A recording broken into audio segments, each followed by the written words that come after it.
Hello मेरे प्यारे बच्चों, मैं सर्वेश यादव। मेरे YouTube चैनल फिजिक्स भी सर्वेश में आपका बहुत स्वागत है बाबू। और आज हम लोग पढ़ने वाले हैं बेटा क्लास 12th का फिजिक्स, और एकदम जबरदस्त तरीके से पढ़ने वाले हैं। क्लास 12th के फिजिक्स में बाबू अब तक हम लोग ठीक दूसरे चैप्टर में ठीक बहुत कुछ पढ़ लिया हम लोगों ने, ठीक। और आप नहीं देखे तो जरूर जाके देखे बेटा, एकदम खूब मेहनत से, खूब लगन से, ठीक, खूब बढ़िया तरीके से हमने पढ़ाया हुआ है, जरूर आप देखें। और आज जब आप देख रहे हैं तो पेन और कॉपी के साथ देखेंगे बेटा। मुझे उम्मीद है कि आप पढ़ने वाले बच्चे हैं, ठीक। पेन और कॉपी के साथ देखें, मतलब देखने का मतलब एक एक पॉइंट नोट करते हुए चलें और खूब बढ़िया नोट्स बनाएं, क्योंकि हम भी एक एक पॉइंट नोट करके यहाँ पे समझाते हैं ताकि आप बढ़िया से नोट कर पाए। आपका नोट्स बढ़िया तैयार रहेगा बेटा, तो कभी भी बहुत कम टाइम में आप उसको रिवाइज कर सकते हैं, चाहे एग्जाम हो चाहे फ्यूचर में कभी। इतना बढ़िया हम आपको पढ़ाते हैं, बताते हैं, इतना मेहनत से बताते हैं कि ये बेटा हर जगह काम आएगा आपको। इसलिए ध्यान से पढ़ लीजिए, नोट्स खूब बढ़िया बना लीजिए आप, ठीक है बाबू। तो चलिए आज का कार्यक्रम स्टार्ट कर देते हैं। इससे पिछले वाले क्लास में, ठीक, हमें उम्मीद है कि आप देखे होंगे भैया, उसमें हमने संधारित्र की धारिता के बारे में खूब डिटेल किया, एकदम डिटेल किया, आपके एनसीईआरटी से भी कई ज्यादा एकदम डिटेल किया हुआ है। संधारित्र की धारिता सब कुछ बता दिया हमने उसमें, सही है ना? ठीक है, एकदम बढ़िया। अब हम लोग पढ़ने वाले हैं संधारित्र की धारिता की निर्भरता। मतलब संधारित्र की धारिता किन किन चीजों पर निर्भर, दो चीज बताएंगे, संधारित्र की धारिता की निर्भरता और संधारित्रों का संयोजन, जो कि वेरी वेरी इंपॉर्टेंट है, श्रेणी क्रम समांतर क्रम। इसलिए खूब ध्यान से सुनिएगा। संधारित्रों का संयोजन पढ़ने वाले हैं हम लोग, और क्या पढ़ने वाले हैं? संधारित्र की धारिता की निर्भरता, ठीक। चले बेटा, हो ध्यान दीजिएगा, ठीक, सभी बच्चे एकदम ध्यान देंगे आप। हाँ,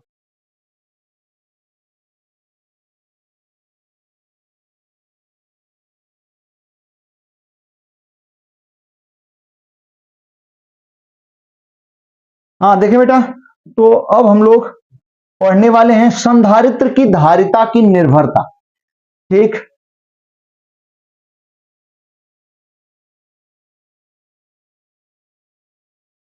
संधारित्र की बहुत महत्वपूर्ण है, ध्यान दीजिएगा बेटा। संधारित्र की धारिता की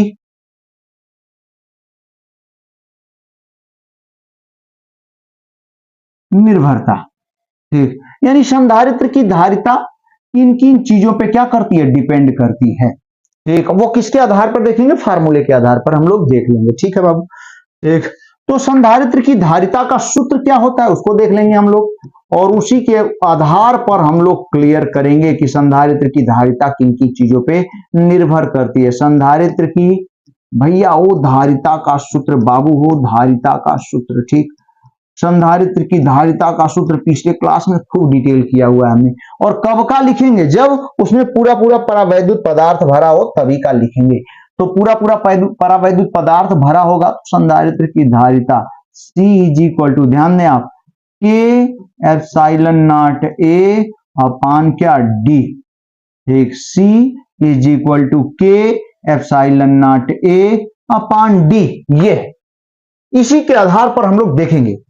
अब बेटा इसमें हम लोग क्या कर सकते हैं, जरा देखें। एप्सिलॉन नॉट कांस्टेंट है, एप्सिलॉन नॉट कांस्टेंट है, तो हटाएंगे, जब एप्सिलॉन नॉट को हटाएंगे तो C समानुपाती हो जाएगा K इंटू ए अपान क्या डी, ठीक। अब इसी को अलग अलग तोड़ करके हम लोग समझेंगे, इन्हीं तीन चीजों पे डिपेंड करती है संधारित्र की धारिता, ठीक। हम यहां लिख देते हैं बेटा, ठीक। यहाँ पे जो एप्सिलॉन नॉट है वो क्या है? नियतांक है, कांस्टेंट है, और उसी को जब हमने हटाया तो ये स्थिति हम लोगों को देखने को मिली, ठीक। अब हम लोग यहां पे पढ़ेंगे, ध्यान दीजिएगा, ठीक। अब पहला कुल 3 पॉइंट पे डिपेंड करेगा, के, ए और डी। तो चलिए इसको हम समझाने की कोशिश करते हैं। तो इसमें पहला पॉइंट, ठीक, C is directly proportional to के, देख रहे हैं ना आप, ठीक। C is directly proportional to के से, स्पष्ट है ना यहां से, ठीक। अर्थात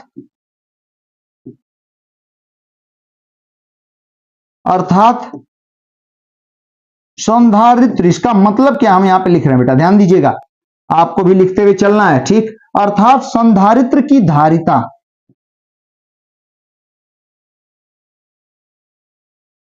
ठीक, अर्थात संधारित्र की धारिता उसकी प्लेटों के बीच, इतना बढ़िया पॉइंट है, उसकी प्लेटों के बीच रखे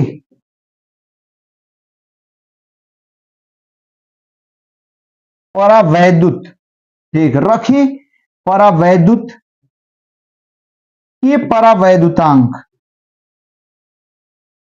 ठीक बेटा एकदम सही, परावैद्युत के परावैद्युतांक, परावैद्युतांक का मतलब क्या, के, ठीक, के समानुपाती होता है, ठीक,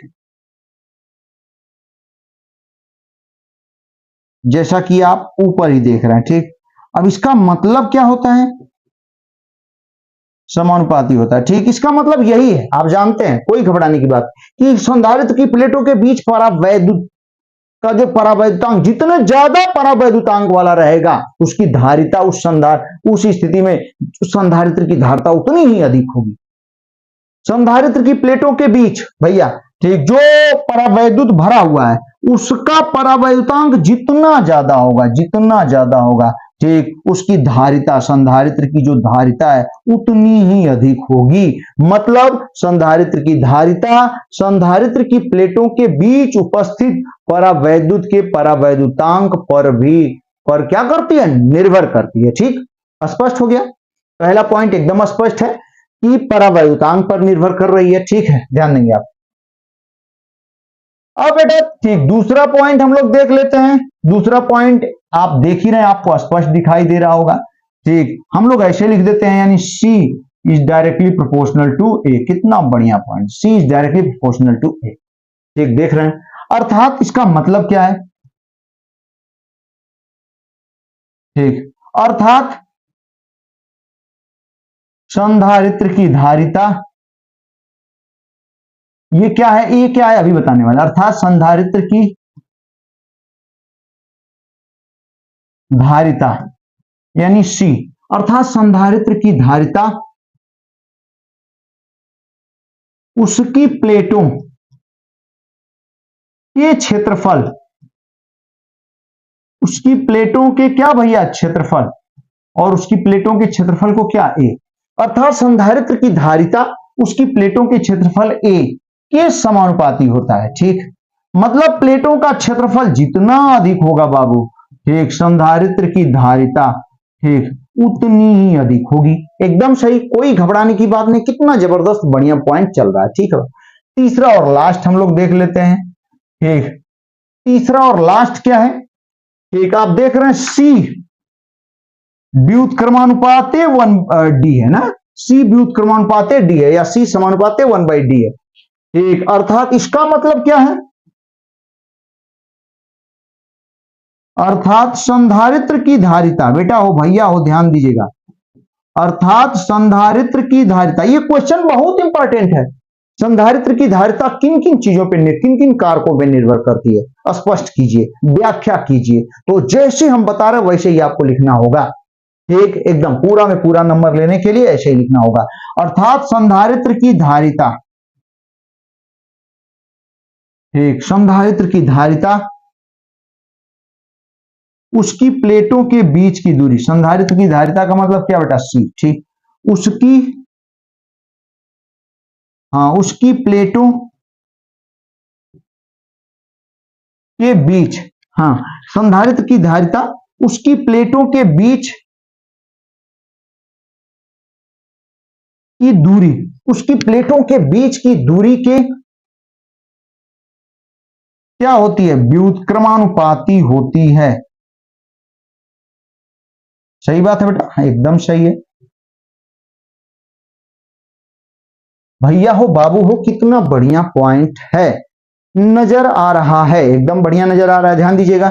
3 और एक नोट का पॉइंट है जो अक्सर पूछ दिया जाता है, ठीक, ये तीनों आप याद रखेंगे, इन्हीं तीनों पर बेटा, ठीक, C की वैल्यू K, A और D पर, यानी संधारित्र, कहने का मतलब यहां थोड़ा समझ लीजिए, संधारित्र की प्लेटों के बीच जितना ज्यादा परावैद्युतांक वाला परावैद्युत रहेगा उस संधारित्र की धारिता उतनी ही अधिक होगी। एकदम सही, पॉइंट क्लियर हो गया। ठीक, अब देखिए संधारित्र की धारिता सी समानुपाती ए है, स्पष्ट कह रहा है कि संधारित्र की प्लेटों का क्षेत्रफल जितना समानुपाती है, तो संधारित्र की प्लेटों सी समानुपाती ए है, तो संधारित्र की प्लेटों के का क्षेत्रफल जितना अधिक होगा संधारित्र की धारिता उतनी ही अधिक होगी। लेकिन यहां पे बात बदल जाती है, ठीक, दूरी के व्युत्क्रमानुपाती, मतलब संधारित्र की प्लेटें हैं दोनों, अगर कम दूरी होगी तो धारिता अधिक होगी, और ज्यादा दूरी होगी बेटा तो धारिता कम होगी, एकदम याद रखिएगा। और जो सबसे महत्वपूर्ण पॉइंट बेटा वो हम नोट में आपको बताने जा रहे हैं, ठीक, ध्यान दीजिएगा नोट का पॉइंट क्या कहता है, ठीक, इसको तो एकदम में याद रखिएगा, कभी मत भूलिएगा। नोट का पॉइंट यही कहता है बेटा कि संधारित्र की धारिता, संधारित्र की धारिता, संधारित्र की धारिता उसकी उसकी प्लेटों के आवेश पर निर्भर नहीं करती है, ठीक, ये चीज देख लीजिए बेटा, ठीक, आवेश हम पहले में बता रहे हैं, ठीक, शुरू में भी बताया था हमने, पहले लेक्चर में ही बता दिया था कि धारिता आवेश वेश पर निर्भर, कितना आवेश दिए हैं इस बात पर निर्भर नहीं करती है, क्योंकि वो तो अधिकतम मात्रा होती है। तो यहां भी वही चीज है, संधारित्र की धारिता उसकी प्लेटों के आवेश यानी Q पर निर्भर नहीं करती है, ठीक, कभी मत भूलिएगा इसको, बहुत इंपॉर्टेंट है। समझ पाए बाबू, एकदम बढ़िया, मस्त है, जबरदस्त है, ठीक, बढ़िया, ठीक है। चले, तो ये चीज हमने आपको क्लियर कर दिया, एक बेहतरीन पॉइंट क्लियर किया कि संधारित्र की धारिता की निर्भरता, संधारित्र की धारिता किन किन चीजों पर निर्भर करती है, हमें उम्मीद है आपको खूब बढ़िया समझ में आया होगा बेटा, ठीक। चलें अगले पृष्ठ पे, अगले पेज पे हम लोग चलते हैं, नेक्स्ट पेज पे, और क्या पढ़ते हैं ध्यान दीजिएगा। अब हम लोग पढ़ेंगे बेटा संधारित्रों का संयोजन, कॉम्बिनेशन ऑफ कैपेसिटर्स, ठीक, संधारित्रों का संयोजन। तो देखें बेटा ध्यान दीजिएगा, अगला जो पॉइंट हम लोगों का सामने है वो है संधारित्रों का संयोजन, यानी अब हम लोग संधारित्रों को जोड़ेंगे, संधारित्रों का संयोजन, ठीक, कॉम्बिनेशन ऑफ कैपेसिटर्स, ध्यान दें बेटा, कॉम्बिनेशन ऑफ कैपेसिटर्स, एकदम सही। संधारित्रों का संयोजन दो तरीके से होता है, वही बात, वही हाई स्कूल वाला प्रतिरोधों का संयोजन, याद आ रहा होगा बेटा आपके एक एक लोगों के दिमाग में आ रहा होगा कि हाई स्कूल में हम लोगों ने प्रतिरोधों का संयोजन पढ़ा था, और प्रतिरोधों का संयोजन कॉम्बिनेशन ऑफ रेसिस्टेंस, ठीक, दो तरीके के, एक क्या था सीरीज, एक पैरेलल, यानी श्रेणी क्रम संयोजन और समांतर क्रम। एक प्रतिरोधों का संयोजन श्रेणी क्रम संयोजन और समांतर क्रम संयोजन, ठीक उसी तरीके से संधारित्रों का भी संयोजन होता है, श्रेणी क्रम और समांतर क्रम, series combination and parallel combination. तो एक एक को हम क्लियर करने वाले हैं, खूब ध्यान से सुनिए और बने रहें बेटा, ठीक, लास्ट तक। तो हम लोग यहां पे लिख सकते हैं बेटा, ध्यान दीजिएगा सभी बाबू, ध्यान देंगे आप लोग, संधारित्रों का संयोजन भैया हो, संधारित्रों का क्या चीज हो, संयोजन, संधारित्रों का संयोजन कितने प्रकार से होता है, दो प्रकार से होता है बाबू, ठीक, दो प्रकार से होता है। पहले को हम लोग क्या कहते हैं, हो श्रेणी क्रम, श्रेणी क्रम संयोजन पहले को कहेंगे बेटा, कहेंगे ना, एकदम कहेंगे। इसे इंग्लिश में हम लोग क्या कह सकते हैं, सीरीज कॉम्बिनेशन, एकदम सही, सीरीज कॉम्बिनेशन हो जाता है, ठीक। बाबू दूसरे को हम लोग क्या कहते हैं, अभी हम आपको समझाते हैं, ठीक, घबराने की बात नहीं है, समांतर क्रम संयोजन, एक पैरेलल कॉम्बिनेशन, पैरेलल कॉम्बिनेशन, सही है ना, एकदम सही है, वो कहे नहीं सही रहेगा। श्रेणी क्रम संयोजन और समांतर क्रम संयोजन, सीरीज कॉम्बिनेशन है, पैरेलल कॉम्बिनेशन, सही है। अब देखिए बेटा ध्यान दीजिएगा, हम लोग सीरीज कॉम्बिनेशन और पैरेलल कॉम्बिनेशन हो गया। अब सबसे पहले हम लोग हेडिंग दे लेते हैं श्रेणी क्रम संयोजन। श्रेणी क्रम संयोजन, ठीक। श्रेणी क्रम संयोजन आपको दिखाई दे रहा होगा, थोड़ा कम दिख रहा है, ठीक है, तो बस यही हम लिखेंगे, बस, ठीक। श्रेणी क्रम संयोजन, सीरीज कॉम्बिनेशन,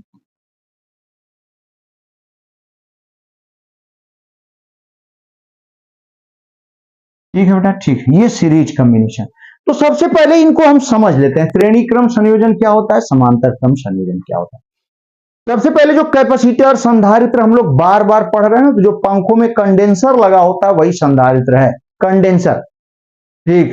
जब पंखे की धीमी रफ्तार हो जाती है तो उसकी रफ्तार को बढ़ाने के लिए, उसकी फुल पावर में लाने के लिए, ठीक, हम लोग क्या करते हैं, उसके कंडेंसर को बदलते हैं। इतना बड़ा होता है, 2 वायर निकले रहते हैं, ठीक, आप जानते हैं बेटा, ठीक। वही कंडेंसर कैपेसिटर होता है, वही संधारित्र है। अब इन कंडेंसर को, यानी संधारित्र को, कैपेसिटर को, हम लोग, कई कैपेसिटर हमारे सामने आए तो 2 तरीके से जोड़ सकते हैं, श्रेणी क्रम संयोजन और समांतर क्रम संयोजन।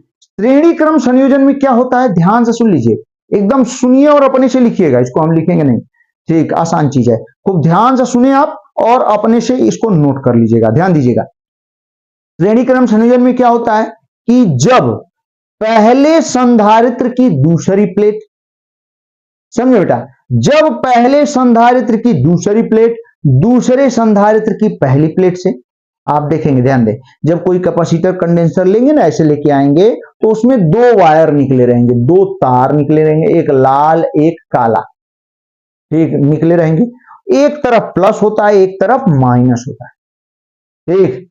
तो यहां दोनों वायर जो है 2 प्लेटों का काम करेंगे, क्योंकि वो अंदर जाके प्लेट से जुड़े रहते हैं दोनों वायर, ठीक। तो दोनों प्लेटें हैं। तो कैसे, सीरीज कॉम्बिनेशन में क्या होता है कि पहले संधारित्र की दूसरी प्लेट दूसरे संधारित्र की पहली प्लेट से, फिर दूसरे संधारित्र की दूसरी प्लेट तीसरे संधारित्र की पहली प्लेट से, तीसरे संधारित्र की दूसरी प्लेट चौथे संधारित्र की पहली प्लेट से।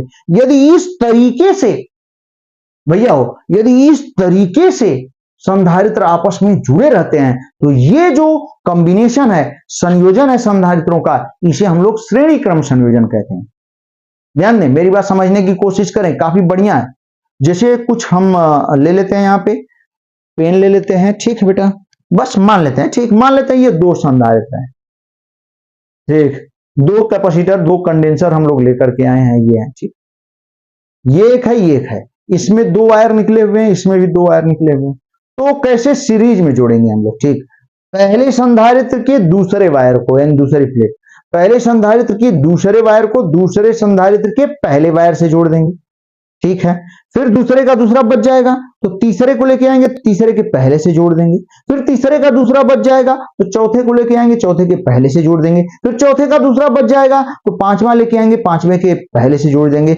इस तरीके से जब संधारित्रों को जोड़ते चले जाते हैं बेटा, ये श्रेणी क्रम संयोजन कहलाता है हो भैया, श्रेणी क्रम।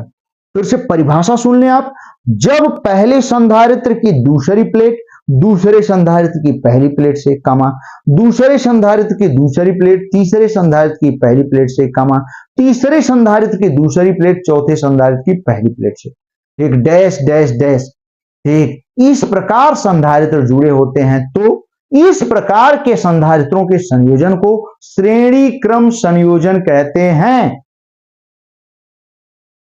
सही है, ठीक, आप लिख लेंगे बेटा, ठीक। यहां नोट का पॉइंट सबसे जबरदस्त होता है, ठीक, नोट का पॉइंट बेटा सबसे यहां पे जबरदस्त होता है। वो नोट का पॉइंट क्या है, ध्यान दीजिएगा। श्रेणी क्रम संयोजन के लिए बाबू हो भैया, वो नोट का पॉइंट हम लोग देख लेते हैं, ठीक। परिभाषा हमने बता दिया, नोट का पॉइंट हम लिख रहे हैं यहां पे, महत्वपूर्ण है, ध्यान दीजिएगा। ठीक, क्या होता है हम समझाएंगे भी। श्रेणी क्रम संयोजन में बेटा नोट का पॉइंट है, ठीक, कैसे होता है हम समझाएंगे, पहले आप याद रखने की कोशिश करें, ठीक। संधारित्रों के भैया संधारित्रों के श्रेणी क्रम, हाँ संधारित्रों के बाबू श्रेणी क्रम संयोजन में, संधारित्रों के श्रेणी क्रम संयोजन में सभी संधारित्रों की, भैया देखें बेटा, सभी संधारित्रों की प्लेटों का, भैया हो प्लेटों का आवेश, अभी हम फिगर बना के समझाएंगे लेकिन उससे पहले आप याद रखिएगा भैया, ठीक ठीक। सभी संधारित्रों की प्लेटों का आवेश समान होता है,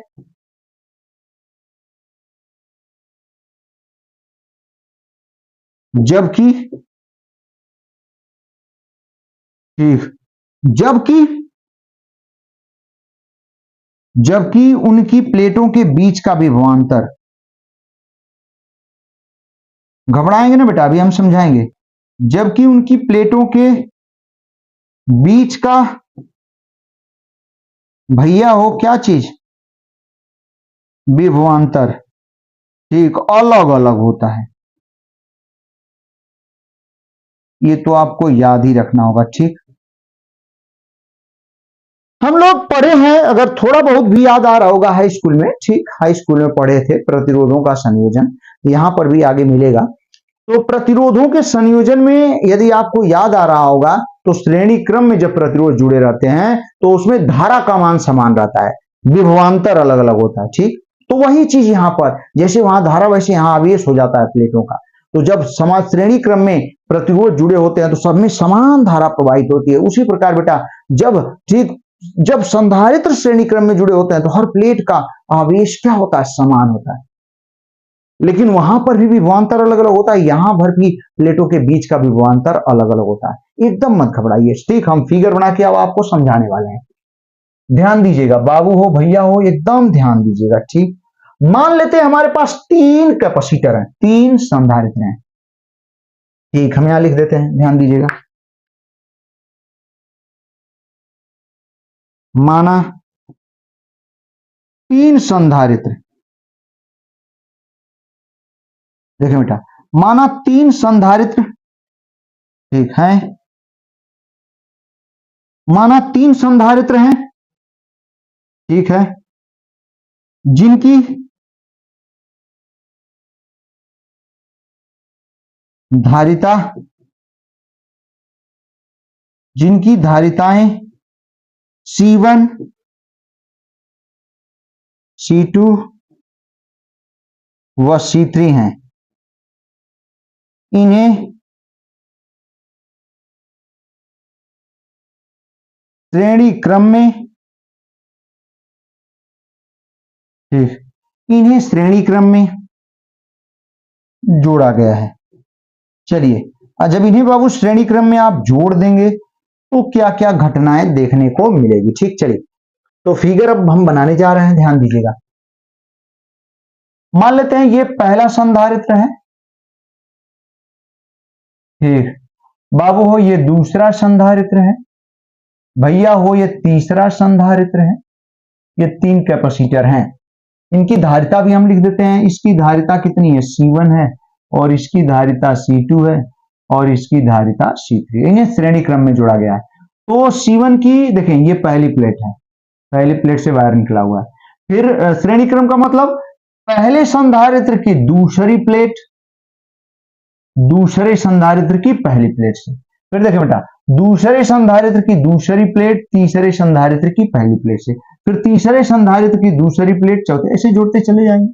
तो ये सीरीज कॉम्बिनेशन हो जाता है श्रेणी क्रम संयोजन। अब इसमें क्या होता है बेटा, सबसे बड़ी बात आप जानिए, ध्यान दीजिएगा कि इनकी प्लेटों पर आवेश समान होता है। यदि यहां पे प्लस Q चार्ज है तो यहां माइनस Q चार्ज, वही यहां पर भी देखने को मिलेगा प्लस Q माइनस Q श्रेणी क्रम में, यहां वही देखने को मिलेगा बेटा प्लस Q माइनस Q, ठीक। हाँ आवेश तो समान होता है लेकिन प्लेटों के बीच का विभवांतर बेटा V1 यहाँ पे अलग अलग हो जाएगा, और ये V2 क्यों अलग अलग हो जाएगा अभी हम बता देते हैं आप, ये V3, ठीक एकदम बढ़िया। अब इनका तुल्य धारिता, इनकी तुल्य धारिता हम मान लेते हैं C। अब ये तुल्य धारिता क्या है अभी हम समझा देते हैं, ठीक, जिसको हम लोगों को यहां भी प्राप्त करना है। तुल्य धारिता कितनी है बाबू C, ठीक। मेरी बात खूब बढ़िया से समझने की कोशिश करें। एक 3 संधारित्र हैं जिनकी धारिताएं C1 C2 C3 हैं, ठीक, इन्हें श्रेणी क्रम में जोड़ दिया गया है। तो इनकी प्लेटों का आवेश श्रेणी क्रम में, ठीक, एकदम गांठ बांध लीजिए, ये कहीं भी रहिए याद रखिएगा, संधारित्र, ठीक, यदि श्रेणी क्रम में जुड़े हैं बेटा तो उनकी प्लेटों का आवेश समान और विभवांतर, उनकी प्लेटों के बीच का विभवांतर अलग अलग होगा। ठीक, प्लेटों का आवेश समान है, विभवांतर क्यों अलग अलग है जरा देखें। तो एक चीज पढ़े होंगे बाबू, ध्यान दीजिएगा, ठीक, हम लोग पढ़े थे शुरू में ही C,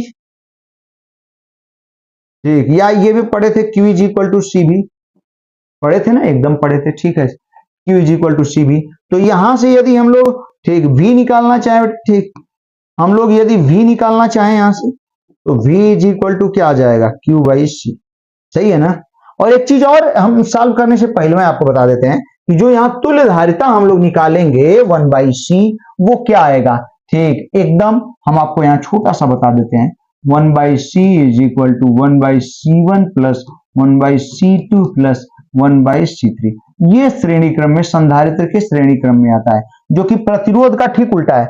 प्रतिरोध के श्रेणी क्रम में R बराबर R1 plus R2 plus R3, समांतर क्रम में 1 by R is equal to 1 by R1 plus 1 by R2 plus 1 by R3, उसका ठीक उल्टा है यहाँ। संधारित्र के श्रेणी क्रम में जुड़ने पर जो तुल्य धारिता 1 by C is equal to 1 by C1 plus 1 by C2 plus 1 by C3, और समांतर क्रम में जो तुल्य धारिता होती है बेटा C बराबर C1 plus C2 plus C3। तो प्रतिरोध का ठीक उल्टा है यहाँ पर तुल्य धारिता, ठीक। हाँ, कैसे होती है सारी चीज बताने वाले हैं, लेकिन ध्यान से सुनिए। तो सबसे पहले तो यही हम बता रहे थे कि Q is equal to C भी, V is equal to Q by C, ठीक। तो क्यों विभवांतर अलग अलग होता है, सबका आवेश तो समान है, लेकिन आप देख रहे हैं बेटा धारिता अलग अलग है, C1 C2 C3। अब बताइए, जब C का मान अलग अलग मिलेगा तो V का मान अलग अलग नहीं होगा, होगा होगा होगा, ठीक। V का मान बाबू क्या होगा, अलग अलग मिलेगा। इसलिए ठीक, Q का मान समान है लेकिन धारिता बदल रही है, देख रहे हैं, सबका Q तो समान है लेकिन धारिता C1 C2 C3, तो V बराबर Q बाई C होता है। तो Q तो समान है लेकिन C1 C2 C3 बदलने के कारण ठीक विभवांतर अलग अलग होता है प्लेटों का, V1 V2 V3। यहां तक सही है। चलिए अब तुल्य धारिता का फार्मूला हम डिराइव करने वाले हैं फट से तुरंत श्रेणी क्रम में। तुल्य धारिता का फार्मूला कैसे डिराइव करेंगे बेटा, ध्यान दीजिएगा। हाँ, सबसे पहले ठीक हम लोग जानते हैं, ठीक, Q इज इक्वल टू, यहां फार्मूला आपको पुराना आना चाहिए, ठीक, V is equal to Q by C, ठीक, Q by C, V is equal to Q by C। तो सब विभवांतर का अलग अलग हम विभवांतर निकाल लेते हैं सबका, ठीक, सभी सभी भैया वो ध्यान दीजिएगा, सभी संधारित्रों के विभवांतर का अलग अलग फार्मूला।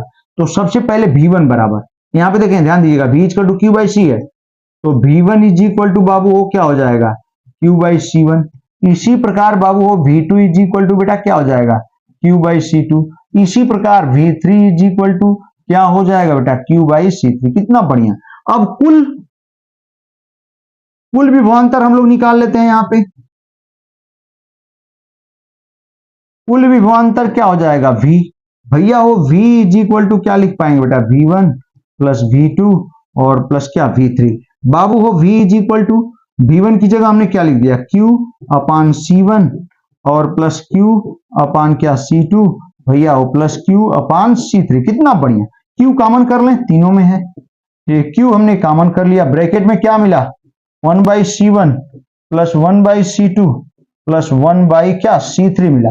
Q को इधर डिवाइड कर देते हैं बेटा, V upon Q is equal to 1 by C1 plus 1 by C2 plus 1 by C3। सही है कि नहीं, एकदम सही है। V बाई Q आ गया बेटा, ठीक, थोड़ा ध्यान दीजिएगा। अब देखिए एक चीज अभी अभी पढ़ा हम लोगों ने, ठीक, Q is equal to CV से यहां पे बता देते हैं हम, ठीक ना, पेन चेंज कर देते हैं। देखिए बेटा ध्यान दीजिएगा, हाँ सभी बच्चे ध्यान दें, हम लोग यहाँ पे पढ़े हुए हैं, ठीक, Q इज इक्वल टू क्या होता है, CV, Q is equal to CV होता है, दिख रहा होगा, बहुत खराब दिख रहा है, एकदम कम। तो Q is equal to CV होता है। तो यहाँ पे हम C इधर लेके आ जाए तो Q by C is equal to V हो गया। अब Q को बेटा ध्यान दें, Q को यहां लेके चले जाएं तो 1 by C is equal to क्या हो जाएगा, V बाई Q।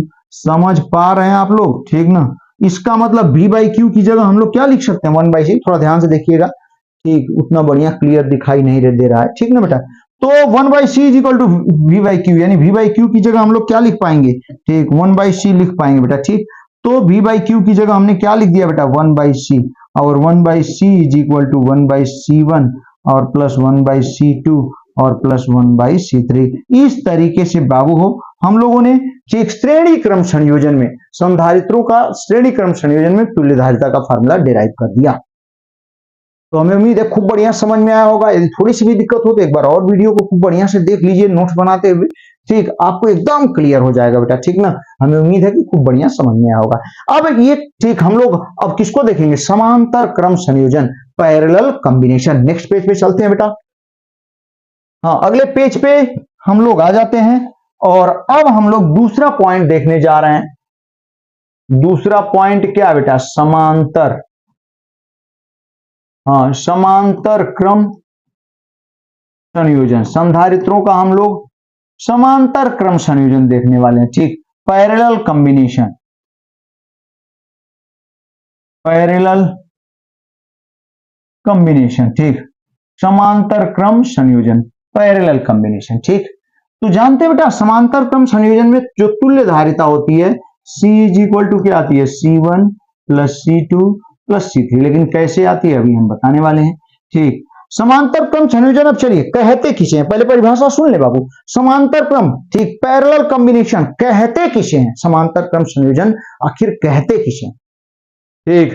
तो भैया समांतर क्रम संयोजन जो होता है, संधारित्रों का ऐसा संयोजन जिसमें सभी संधारित्रों की एक प्लेट एक बिंदु पर और दूसरी प्लेट दूसरे एक बिंदु पर, ठीक, जुड़ी होती है, तो इसे हम लोग समांतर क्रम संयोजन कहते हैं। जैसे एग्जांपल, आप मार्केट से कई कंडेंसर, कई कैपेसिटर खरीद लेकर आए, 10 ठो मान लेते हैं लेकर आए।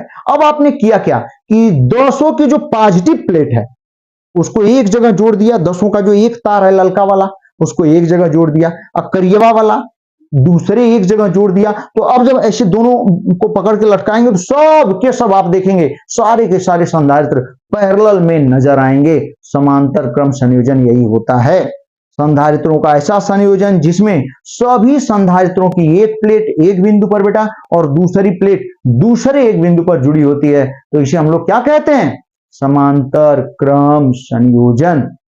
संधारित्रों का ऐसा संयोजन जिसमें सभी संधारित्रों की एक प्लेट एक बिंदु पर तथा दूसरी प्लेट बेटा दूसरे एक बिंदु पर जुड़ी होती है, तो इसे हम लोग क्या कहते हैं, समांतर क्रम संयोजन। हमें उम्मीद है आप खूब बढ़िया समझ पा रहे होंगे, ठीक है। तो चलिए हम लोग स्टार्ट करते हैं। इसमें नोट का पॉइंट श्रेणी क्रम के ठीक उल्टा होता है, ठीक। यहाँ पे भैया हो जो नोट का पॉइंट होता है वो सीरीज कॉम्बिनेशन के ठीक उल्टा होता है। परिभाषा तो हमने बता दिया, अब आप लिख लीजिएगा परिभाषा, नोट का पॉइंट हम आपको बता देते हैं, ठीक। समांतर क्रम में उसका ठीक उल्टा कैसे होता है ये भी हम बताएंगे आपको। समांतर क्रम में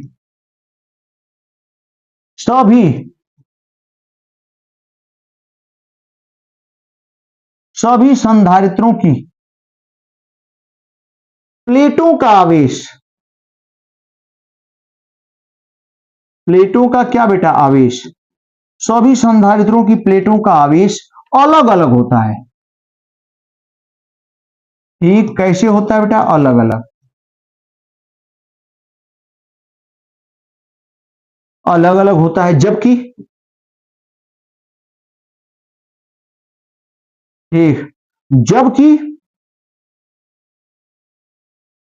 संधारित्रों की प्लेटों का विभवांतर, ठीक, ठीक है बेटा ध्यान दीजिएगा, जबकि संधारित्रों, ध्यान से सुने बेटा, संधारित्रों की प्लेटों का भैया हो विभवांतर, जबकि संधारित्रों की प्लेटों का विभवांतर, ठीक, समान होता है। कैसे होता है अभी हम क्लियर कर दे रहे हैं, एकदम याद रखिएगा। हम यहां पे लिख लेते हैं, माना 3 संधारित्र ठीक, तीन संधारित्र हैं जिनकी धारिताएं, जिनकी, भैया भैया भैया ध्यान दें आप, जिनकी धारिताएं C1, C2 व C3 हैं, इन्हें इस क्रम में समांतर क्रम में क्या किया गया है, जोड़ा गया है।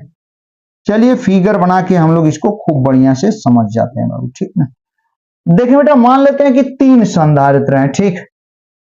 यहां पे देखें सभी लोग, तीन संधारित्र हैं, ये पहला संधारित्र है, ठीक। हाँ, समांतर क्रम में जोड़ना है, ध्यान देंगे तो ऐसे पलटना पड़ेगा। हाँ, ये देखें, मान लेते हैं ये पहला संधारित्र है, ये कौन सा है बेटा, दूसरा संधारित्र, और ये कौन सा है, तीसरा संधारित्र, आपको दिखाई दे रहा होगा, ठीक है। ये तीनों संधारित्र हैं, ये पहला संधारित्र है, धारिता C1 है, ये दूसरा है, धारिता C2 है, ये तीसरा है, धारिता C3 है। तो परिभाषा समांतर क्रम की यही होती है बाबू कि सभी संधारित्रों की एक प्लेट एक बिंदु पर, तो ये पहला संधारित्र है, ये दूसरा है, ये तीसरा है, तीनों की एक प्लेट को हम एक बिंदु से जोड़ दिया, ठीक ना, एक बिंदु से जोड़ दिया, और फिर बची हुई दूसरी प्लेटों को भी दूसरे एक बिंदु से जोड़ना है बेटा, ठीक ठीक, दूसरे एक बिंदु से हमने क्या कर दिया, यहाँ पे जोड़ दिया बाबू, ठीक। तो इस तरीके से ये तीनों संधारित्र किस क्रम में आ गए, समांतर क्रम में, ठीक। ये समांतर क्रम में हो गए, और समांतर क्रम में बेटा ध्यान दें, आवेश इनके अलग अलग लेकिन विभवांतर समान। अब विभवांतर इसलिए समान है कि ये जो जिन बिंदु पर ये जुड़े हुए हैं बेटा, ठीक, तीनों बिंदु इस बिंदु पर, तो वहां से विभव जो मिलेगा जितना इस प्लेट को उतना इसको उतना इसको, मतलब इस बिंदु का कुछ ना कुछ विभव होगा। यदि इस बिंदु का विभव 10 वोल्ट है तो 10 वोल्ट इसका भी होगा, इसका भी होगा, इसका भी होगा। उसी तरीके उधर 5 वोल्ट है तो इस वाली प्लेट का 5 वोल्ट होगा। तो सबका विभवांतर यहाँ पे क्या होगा, समान, ठीक। सबका बेटा विभवांतर यहाँ पे क्या होगा, सेम होता है, सही है ना, ठीक। तो सबका विभवांतर तीनों समांतर क्रम में तीनों संधारित्रों की प्लेटों के बीच का विभवांतर सेम होगा, और वो हम क्या मान लेते हैं, V है, ठीक। लेकिन भैया वो आवेश अलग अलग होगा। अब आप कहेंगे क्यों, तो हम आपको बता देते हैं, Q इज इक्वल टू क्या होता है, CV। आप बताइए, C अलग अलग है, ठीक, और V भले समान है, V तीनों का समान लेकिन C अलग अलग है, तो गुणनफल CV, C1 भी, C2 भी, C3 भी अलग अलग आएगा कि नहीं आएगा, एकदम आएगा। तो इसलिए आवेश अलग अलग होता है। पहले वाले का आवेश मान लेते हैं Q1 है तो प्लस Q1 माइनस Q1 हो जाएगा, दूसरे वाले का आवेश Q2 है तो प्लस Q2 माइनस Q2 हो जाएगा बाबू, तीसरे वाले का आवेश Q3 है तो प्लस Q3 माइनस Q3 हो जाएगा, इस तरीके से। अब इसकी हमें तुल्य धारिता निकालनी है, तो मान लेते हैं कि संयोजन की जो तुल्य धारिता है बेटा, ठीक, ध्यान दीजिएगा, इसकी जो तुल्य धारिता है C मान लेते हैं, तुल्य धारिता क्या, C, यही हमें ज्ञात करना है। चलिए, एकदम बढ़िया पॉइंट, कोई दिक्कत नहीं होनी चाहिए। तो जो अलग अलग है जिसकी वैल्यू वही लिखना होता है। तो पहले संधारित्र का आवेश Q बराबर CV से है, तो Q1 इज इक्वल टू क्या लिखेंगे, C1 भी। दूसरे संधारित्र का आवेश Q2 इज इक्वल टू बेटा C2 भी। तीसरे संधारित्र का आवेश Q3 इज इक्वल टू भैया और C3 भी हो जाएगा, कोई दिक्कत नहीं। कुल आवेश यहां निकाल लेते हैं, जैसे वहां कुल विभवांतर निकाला था, विभवांतर वहां जो अलग अलग होगा वही जोड़ना होता है, ठीक। यहाँ आवेश अलग अलग है तो कुल आवेश, वहां विभवांतर अलग अलग था तो कुल विभवांतर हम लोग निकाले थे। तो कुल आवेश का मतलब इसे किससे रिप्रेजेंट कर लेते हैं, Q से, भैया हो Q इज इक्वल टू हम लोग क्या लिखेंगे, Q1 प्लस क्या Q2 और प्लस क्या Q3, सही है, एकदम बढ़िया। Q is equal to Q1 को क्या लिखेंगे, जरा ध्यान दे, C1 भी, अब प्लस Q2 को क्या लिखेंगे बेटा, C2 भी, और Q3 को क्या लिखेंगे बेटा, C3 भी। कोई दिक्कत नहीं होनी चाहिए बाबू, ठीक, ये एकदम सही। अब जरा देखें, 20 सब में है, कॉमन कर लेते हैं, तो Q इज इक्वल टू बेटा ध्यान दें, Q इज इक्वल टू यहाँ पे क्या लिखेंगे, C1 और प्लस C2 और प्लस क्या C3, और कॉमन हमने किसको कर लिया, V से इधर लाके डिवाइड कर लेंगे बेटा, तो Q by V is equal to क्या मिला, C1 प्लस C2 और प्लस भैया हो क्या C3। अब Q by V, Q is equal to CV है तो V को इधर लेके आइए, तो Q by V is equal to क्या होता है, C होता है ये बेटा, ठीक। तो यहाँ क्यू बाई वी की जगह हम क्या लिख देते हैं, सी लिख देते हैं। तो हमें क्या मिल गया, सी बराबर क्या मिला, C1 प्लस C2 और प्लस क्या हो जाएगा, C3। इस तरीके से समांतर क्रम में होता है। समांतर क्रम में C बराबर C1 plus C2 plus C3, जो कि प्रतिरोध का ठीक उल्टा है। वहां समांतर क्रम में 1/R is equal to 1/R1 plus 1/R2 plus 1/R3, श्रेणी क्रम में R is equal to R1 plus R2 plus R3। यहाँ श्रेणी क्रम में 1/C is equal to 1/C1 plus 1/C2 plus 1/C3 और समांतर क्रम में C बराबर C1 plus C2 plus C3। तो हमें उम्मीद है बेटा आपको खूब बढ़िया समझ में आ रहा होगा। हमने श्रेणी और समांतर क्रम को खूब बढ़िया से समाप्त किया। ठीक, अब आगे और बेहतरीन हम लोग पढ़ने वाले हैं, खूब मेहनत से पढ़ेंगे। ठीक, खूब लगन से पढ़ेंगे बेटा, और हमें उम्मीद है कि आप एकदम पढ़ने वाले बच्चे हैं और कापी पेन की सहायता से पढ़ते रहे होंगे। ठीक है, तो भैया हो ठीक, एकदम मस्त रहें और पढ़ाई में व्यस्त रहें। ठीक, भगवान करे आपका भविष्य एकदम उज्जवल हो, आप ऊंचाइयों को छुएं। पूरा वीडियो देखने के लिए बेटा बहुत बहुत दिल से धन्यवाद। ठीक।